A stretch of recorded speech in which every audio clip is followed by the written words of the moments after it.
जब जीवन में पापों का भार बढ़ जाए, जब मन मोह और भ्रम के जाल में उलझ जाए, तब एक ऐसा दिव्य व्रत है जो आत्मा को शुद्ध कर जीवन को नई दिशा दे और प्रभु के चरणों तक पहुंचा दे। नमस्कार भक्तों, स्वागत है आपका आद्विक वैकुंठ वाणी 108 पर। आज हम लेकर आए हैं एक ऐसी पावन कथा जो केवल सुनने मात्र से 1000 गोदान के बराबर फल देती है। मोहिनी एकादशी व्रत कथा। ये कथा केवल एक व्रत की नहीं बल्कि पतन से उत्थान की, पाप से मुक्ति की और भगवान विष्णु की कृपा पाने की अद्भुत कहानी है। तो आइए श्रद्धा और भक्ति के साथ इस दिव्य कथा का श्रवण करते हैं। धर्मराज युधिष्ठिर कहने लगे कि हे कृष्ण, वैशाख मास की शुक्ल पक्ष की एकादशी का क्या नाम है तथा उसकी कथा क्या है, इस व्रत की क्या विधि है, ये सब विस्तार पूर्वक बताइए। श्री कृष्ण कहने लगे कि हे धर्मराज, मैं आपसे एक कथा कहता हूँ जिसे महर्षि वशिष्ठ ने श्री रामचंद्र जी से कही थी। एक समय श्री राम बोले कि हे गुरुदेव, कोई ऐसा व्रत बताइए जिससे समस्त पाप और दुख का नाश हो जाए। मैंने सीता जी के वियोग में बहुत दुख भोगे हैं। महर्षि वशिष्ठ बोले, हे राम, आपने बहुत सुंदर प्रश्न किया है। आपकी बुद्धि अत्यंत शुद्ध तथा पवित्र है। यद्यपि आपका नाम स्मरण करने से मनुष्य पवित्र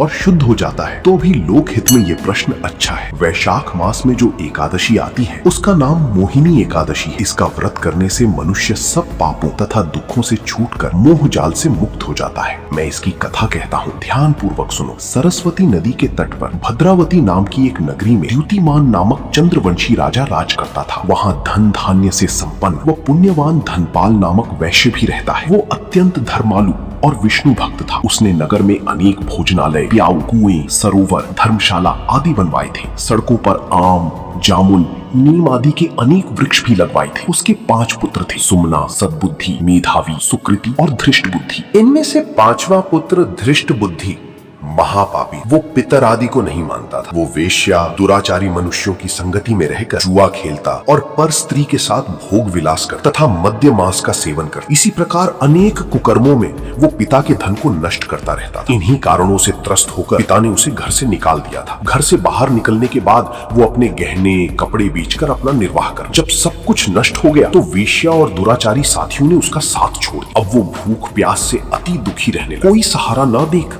चोरी करना सीख गया। एक बार वो पकड़ा गया तो वैश्य का पुत्र जानकर चेतावनी देकर छोड़ दिया गया, मगर दूसरी बार फिर पकड़ में आ गया। राजाज्ञा से इस बार उसे कारागार में डाल दिया गया। कारागार में उसे अत्यंत दुख दिए गए। बाद में राजा ने उसे नगरी से निकल जाने का कहा। वो नगरी से निकल वन में चला गया। वहाँ वन्य पशु पक्षियों को मारकर खाने लगा। कुछ समय पश्चात वो बहेलिया बन गया और धनुष बाण लेकर पशु पक्षियों को मार मार कर खाने लगा। एक दिन भूख प्यास से व्यथित होकर वो खाने की तलाश में घूमता हुआ कौंडिन्य ऋषि के आश्रम में पहुंच गया। उस समय वैशाख मास था और ऋषि गंगा स्नान करा रहे थे। उनके भीगे वस्त्रों के छींटे उस पर पड़ने से उसे कुछ सद्बुद्धि प्राप्त हुई। वो कौंडिन्य मुनि से हाथ जोड़कर कहने लगा कि हे मुनि, मैंने जीवन में बहुत पाप किए हैं। आप इन पापों से छूटने का कोई साधारण बिना धन का उपाय बताइए। उसके दीन वचन सुनकर मुनि ने प्रसन्न होकर कहा कि तुम वैशाख शुक्ल की मोहिनी नामक एकादशी का व्रत करो, इससे समस्त पाप नष्ट हो जाएंगे। मुनि के वचन सुनकर वो अत्यंत प्रसन्न हुआ और उनके द्वारा बताई गई विधि के अनुसार व्रत किया। हे राम, इस व्रत के प्रभाव से